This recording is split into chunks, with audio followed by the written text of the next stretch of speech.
আগের কথা। এক নিভৃত গ্রামে ছিল সবুজে ঘেরা সুন্দর এক পরিবেশ। পাখির ডাকে সেখানে সকাল হতো। সেই গ্রামে বাস করত এক দরিদ্র কৃষক এবং তার স্ত্রী। তাদের অভাবের সংসার, নুন আনতে পান্তা ফুরাতো তাদের। কৃষকের নাম ছিল রতন আর তার স্ত্রীর নাম বিনা। দুবেলা দুমুঠো খাবার জোগাড় করতেই তাদের হিমশিম খেতে হতো। একদিন রতন ভাবল, এভাবে আর চলে না, ভাগ্য পরিবর্তনের জন্য কিছু একটা করতে হবে। সে বাজারের দিকে রওনা দিল। বাজারে গিয়ে সে ভাবল, অল্প পুঁজিতে যদি কোনো হাঁস বা মুরগি কেনা যায় তবে তার ডিম বেচে কিছু আয় হবে। হঠাৎ তার চোখ পড়ল এক অদ্ভুত সুন্দর রাজহাঁসের দিকে। সাধারণ হাঁসের চেয়ে এটি ছিল বেশ আলাদা এবং বড়। রতন তার জমানো শেষ সম্বলটুকু দিয়ে সেই রাজহাঁসটি কিনে নিল। মনে মনে ভাবল, এই হাঁসটি হয়তো তার ভাগ্য ফেরাবে। হাঁসটি নিয়ে এসে যখন বাড়ি ফিরল তখন সন্ধে ঘনিয়ে এসেছে। তার মনে তখন নতুন আশার আলো। বিনা হাঁসটি দেখে খুব খুশি হলো। তারা দুজন মিলে পরম যতনে হাঁসটির থাকার ব্যবস্থা করে দিল। রাত কেটে গেল। নতুন দিনের অপেক্ষায় তারা ঘুমিয়ে পড়ল। তারা জানতো না আগামীকাল তাদের জীবনে কি বিস্ময় অপেক্ষা করছে। পরদিন সকালে রতন যখন হাঁসের খোঁয়ার পরিষ্কার করতে গেল তখন সে যা দেখলো তা বিশ্বাস করতে পারল না। হাঁসটি একটি সাধারণ ডিম নয়, বরং খাঁটি সোনার ডিম পেড়েছে। রতন নিজের চোখকে বিশ্বাস করতে পারছিল না। সে ভয়ে ভয়ে ডিমটি হাতে নিল। এটি ছিল বেশ ভারী এবং উজ্জ্বল। সত্যি কি এটি সোনা?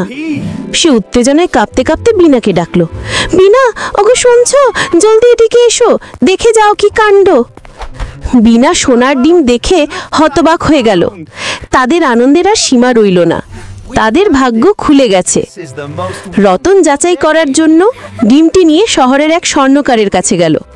স্বর্ণকার নিশ্চিত করলো যে এটি খাঁটি সোনা। ডিমটি বিক্রি করে রতন প্রচুর টাকা পেল। সেই টাকায় তারা বাড়ির জন্য চাল, ডাল এবং নতুন কাপড় কিনল।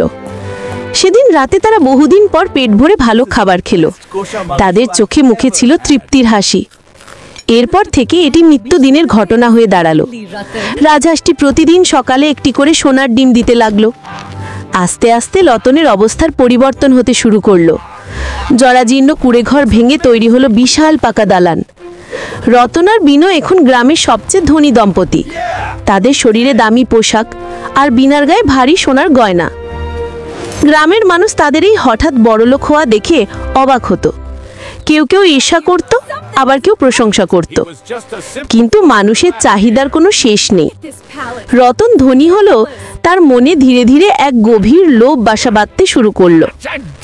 একদিন রাতে বিনা রতনকে বলল, আচ্ছা, এই হাঁসটা যদি দিনে একটা করে ডিম দেয় তার মানে এর পেটে নিশ্চয়ই অনেক ডিম আছে। রতন ভাবল, ঠিকই তো, প্রতিদিন একটা করে ডিমের জন্য অপেক্ষা করে কি লাভ? একসাথে সব ডিম পেলে আমি এক রাতেই দেশের রাজা হয়ে যাব। লোভ তাদের হিতাহিত জ্ঞান কেড়ে নিল।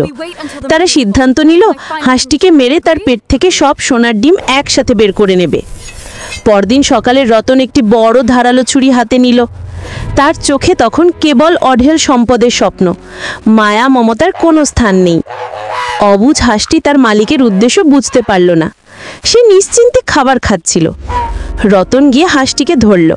বিনা পাশে দাঁড়িয়ে বলল, দেরি করো না, জলদি করো, আজকেই আমরা সব সোনা পাবো। মুহূর্তের আবেগে এবং লোভে অন্ধ হয়ে রতন হাঁসটির পেট চিরে ফেলল। কিন্তু হায়, এ কি দেখল সে? হাঁসের পেটে তো কোনো সোনার খনি নেই, নেই কোনো জমানো ডিমের ভাণ্ডার। এটি ছিল আর 10টা সাধারণ হাঁসের মতোই। রক্ত আর মাংস ছাড়া ভেতরে কিছুই ছিল না। রতন বুঝতে পারল সে কি ভয়ঙ্কর ভুল করেছে। সে মাথায় হাত দিয়ে বসে পড়ল। লোভে পড়ে সে তার আয়ের একমাত্র উৎসটিকেই নিজের হাতে শেষ করে দিল। সোনার ডিম তো পাওয়া গেলই না, উল্টো প্রতিদিনের নিশ্চিত সোনার ডিমটিও চিরতরের জন্য হারিয়ে গেল। দিন যেতে লাগলো। তাদের জমানো টাকা ফুরিয়ে আসতে শুরু করলো। নতুন করে আর কোনো আয় হচ্ছিল না। দেখতে দেখতে তারা আবার আগের মতো গরিব হয়ে গেল। সেই জৌলুস, সেই বিলাসিতা সব স্মৃতি হয়ে রইল। তাদের এখন কেবলই অনুশোচনা। তারা বুঝতে পারল অতি লোভই তাদের এই পরিণতির জন্য দায়ী। সেই থেকে গ্রামে প্রবাদ ছড়িয়ে পড়ল, অতি লোভে তাঁতি নষ্ট, যা আছে তাতেই সন্তুষ্ট থাকা উচিত। আর এভাবেই তাদের বোকামির গল্প মানুষের মুখে মুখে ফিরতে লাগলো।